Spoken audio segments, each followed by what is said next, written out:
Hello friends, स्वागत है आपका अपनी प्रज्ञा नोट्स एंड क्लासेस में।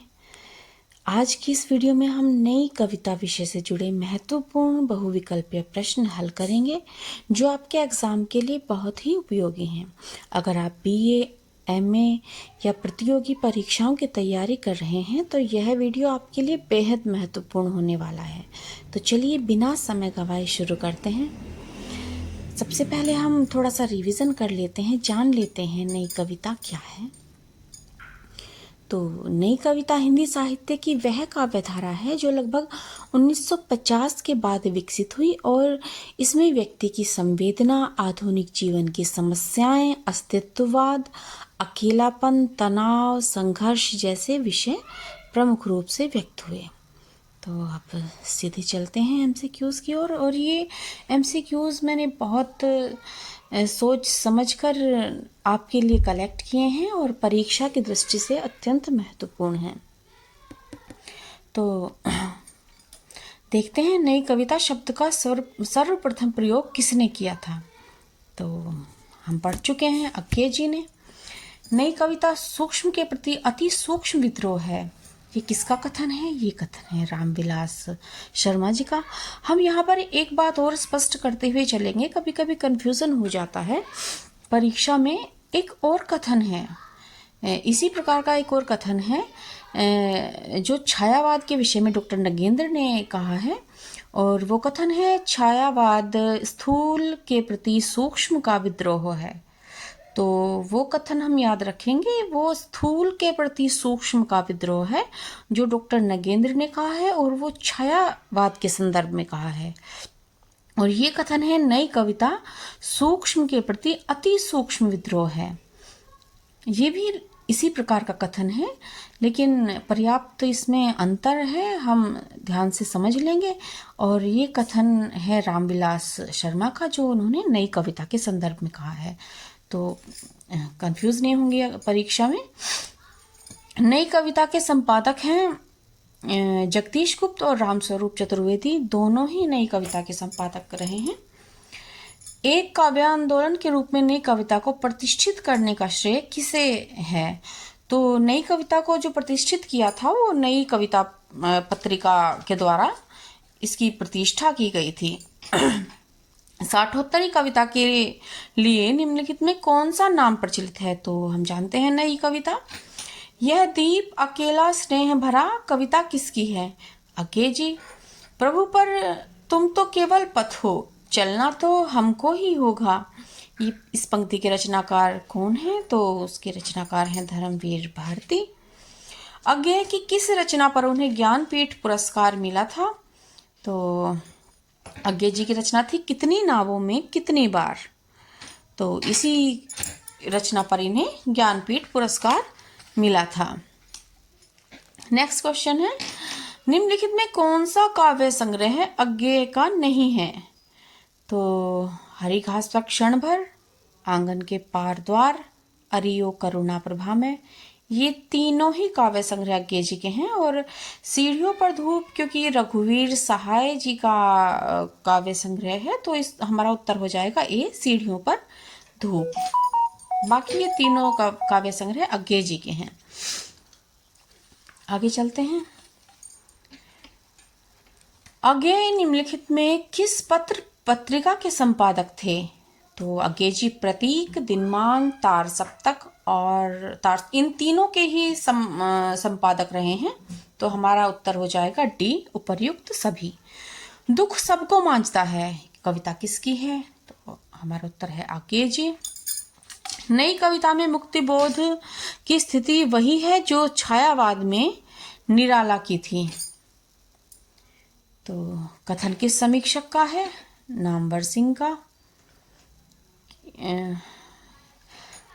मुक्तिबोध जी की तुलना छायावाद के निराला जी से क्यों की गई? क्योंकि जिस प्रकार निराला जी का जीवन दुखों से घिरा हुआ था, उसी प्रकार से मुक्तिबोध जी का जीवन भी हमेशा दुखों से घिरा हुआ रहा।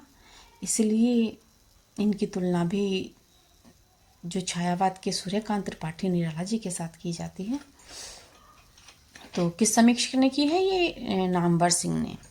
मुक्तिबोध का पूरा नाम है, मुक्तिबोध का पूरा नाम है गजानन माधव मुक्तिबोध, तो उत्तर हो जाएगा हमारा सी। अपनी लंबी कविताओं में फैंटेसी के प्रयोग के लिए कौन कवि सर्वाधिक चर्चित हैं? तो मुक्तिबोध रहे हैं। सांप तुम सभ्य तो हुए नहीं, ये कविता किसकी है? अज्ञे जी की है, उत्तर हो जाएगा हमारा बी। निम्नलिखित में कौन सी रचना मुक्तिबोध की नहीं है?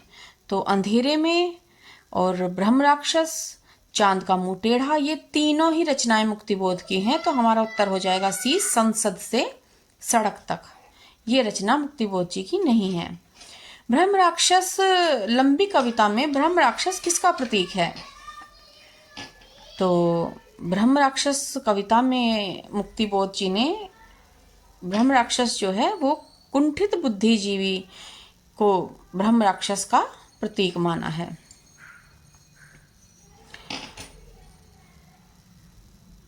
मुक्तिबोध ने फैंटेसी का सफल प्रयोग अपनी किस कविता में किया है? तो वो कविता है अंधेरे में। अगला प्रश्न देख लेते हैं। सीढ़ियों पर धूप कविता संग्रह किसका है? तो वो है रघुवीर सहाय, उत्तर हो जाएगा हमारा ए।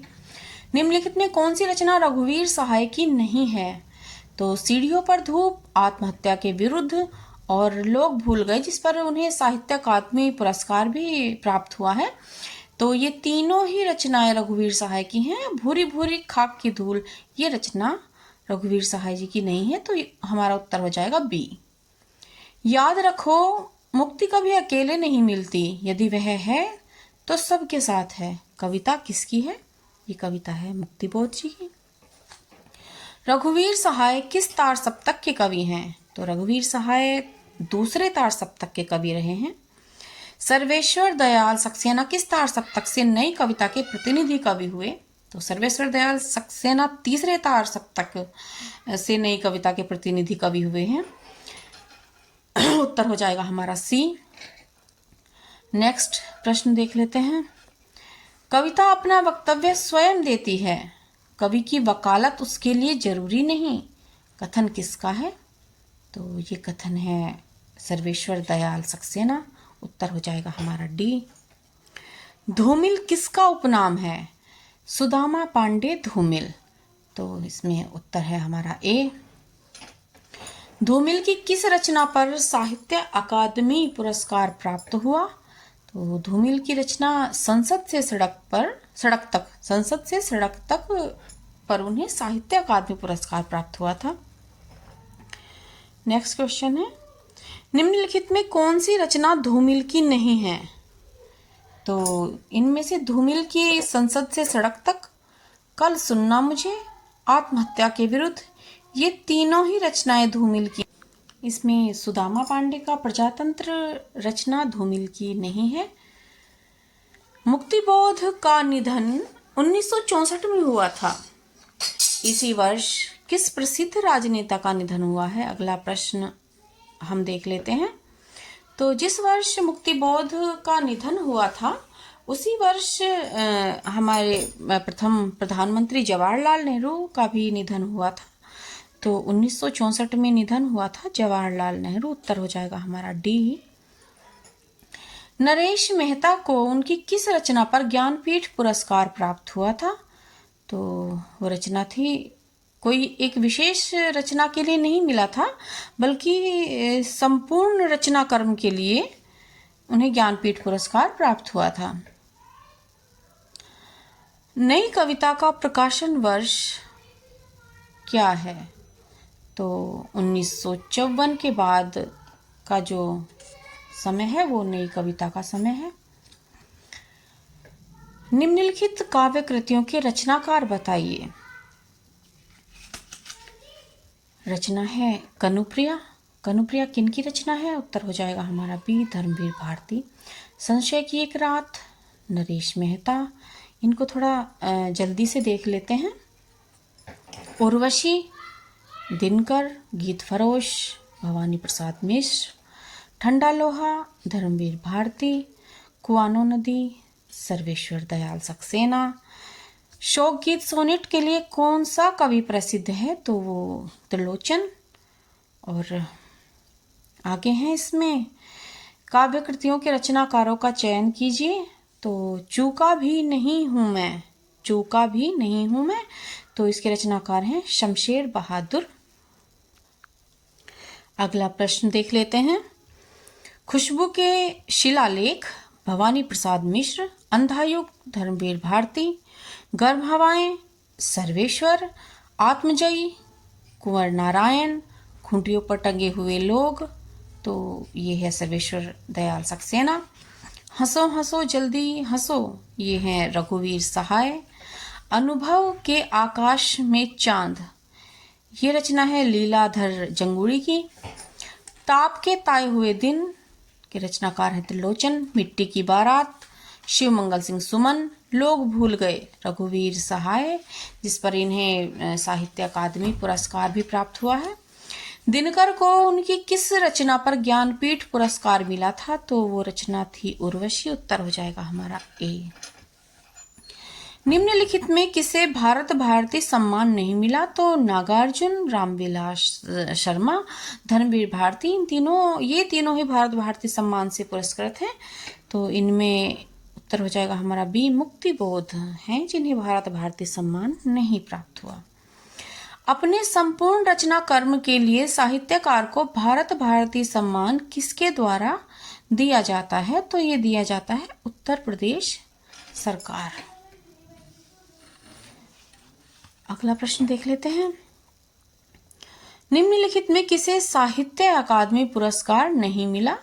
तो शमशेर बहादुर सिंह, त्रिलोचन, धूमिल, तो इसका उत्तर हो जाएगा इनमें से कोई नहीं। उत्तर हो जाएगा हमारा डी।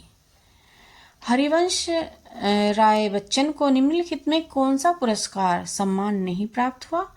तो सरस्वती सम्मान भी इन्हें प्राप्त हुआ था, और द्विभागीश पुरस्कार और साहित्य अकादमी पुरस्कार, ये तीनों पुरस्कार इन्हें प्राप्त हुए हैं, लेकिन इनको ज्ञानपीठ पुरस्कार नहीं प्राप्त हुआ। तो उत्तर हो जाएगा हमारा ए। धर्मवीर भारती के काव्य संग्रह सपना अभी भी पर कौन सा पुरस्कार दिया गया? तो सपना अभी भी के लिए इन्हें व्यास सम्मान से सम्मानित किया गया था। उत्तर हो जाएगा हमारा बी।